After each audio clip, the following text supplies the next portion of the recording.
बिस्मिल्लाहिर्रहमानिर्रहीम। अस्सलाम वालेकुम। 6 क्लास। उम्मीद है कि आप सब खैर वाफ़ियत से होंगे, अल्लाह पाक के हिफ्ज़ ईमान में होंगे, आमीन। तो प्यारे बच्चों, आज हम अपना समर पैक स्टार्ट करेंगे और आज जो डेट है वो 11 है और डे क्या है, बुध। तो आज का हमारा टॉपिक क्या है, सेहत और सफ़ाई। तो प्यारे बच्चों, सफ़ाई का मतलब सिर्फ़ अपने जिस्म और लिबास को पाक रखना नहीं, बल्कि हम जिस जगह पर रहते हैं उस जगह को भी पाक साफ़ रखना ज़रूरी है और उसके साथ अपनी इर्द गिर्द के माहौल को भी साफ़ सुथरा रखना ज़रूरी है। अगर हम अपने जो इर्द गिर्द के माहौल को साफ़ सुथरा नहीं रखेंगे, अपने घर को साफ़ सुथरा नहीं रखेंगे तो हम मुख्तलिफ़ बीमारियों का शिकार हो जाएंगे।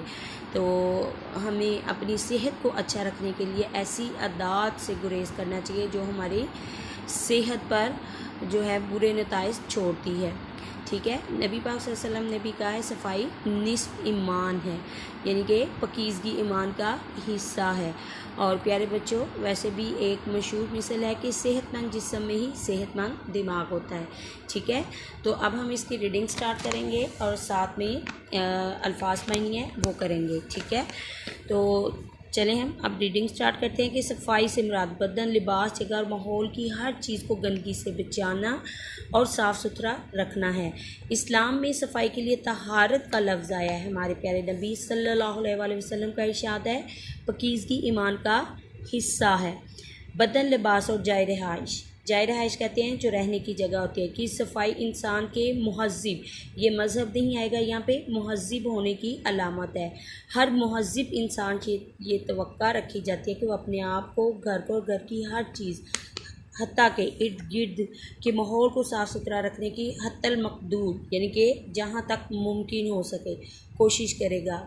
मिसल मशहूर है, सेहतमंद जिस्म में सेहतमंद दिमाग है। चुनाचा सेहतमंद दिमाग में बेहतरीन और तमीरी ख्यालात जन्म लेते हैं, यानी कि जब हम सेहत तंदुरुस्ती की हालत में होंगे तो हमारे जहन में, यानी कि दिमाग में अच्छे अच्छे ख्यालात आते हैं, जिससे दुनिया अमन व आश्ती, आश्ती का मतलब यानी कि अमन ही होता है, और सुकून का गहवारा बन जाती है। लिहाजा सफाई को मद्देनज़र रखते हुए हमें सबसे पहले अपने आप पर तवज्जो देनी चाहिए। रोज़मर्रा के कामकाज और दौड़ने से जिस्म से खासा पसीना खारिज होता है और गर्दो गुबार से मैल की तह जम जाती है। अगर हम बाकायदगी से जिस्म की सफाई नहीं करेंगे तो मैल से जिस्म के मसाम जो होते हैं वे बंद हो जाते हैं और फासद मादा का इखराज मुमकिन नहीं रहता है। इस सूरत में हम मुख्तलिफ बीमारियों का शिकार हो जाते हैं। गंदे जिस्म से बदबू आती है, ठीक है, जो दूसरों के मिजाज पर गिरा गुजरती है, यानी कि अच्छी नहीं लगती, बुरे इंसान महसूस करता है बदबू को। लिहाजा सेहतमंद रखने के लिए ज़रूरी है कि सफाई को पुख्ता आदत बना लिया जाए। रोज़ाना गर्म या ताज़ा पानी से गुस्ल करें और सेहत बरकरार रखने के लिए ऐसी आदत से गुरेज करना चाहिए।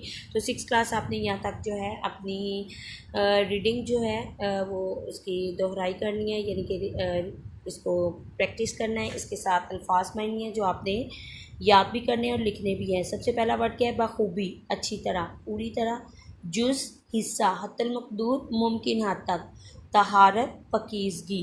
आश्ती, अमन, ये मज़हब वर्ड नहीं है, यहाँ पे मुहज़्ज़िब आएगा, बादशाऊर।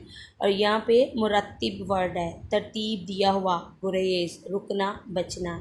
ओके 6 क्लास, अल्लाह हाफिज़।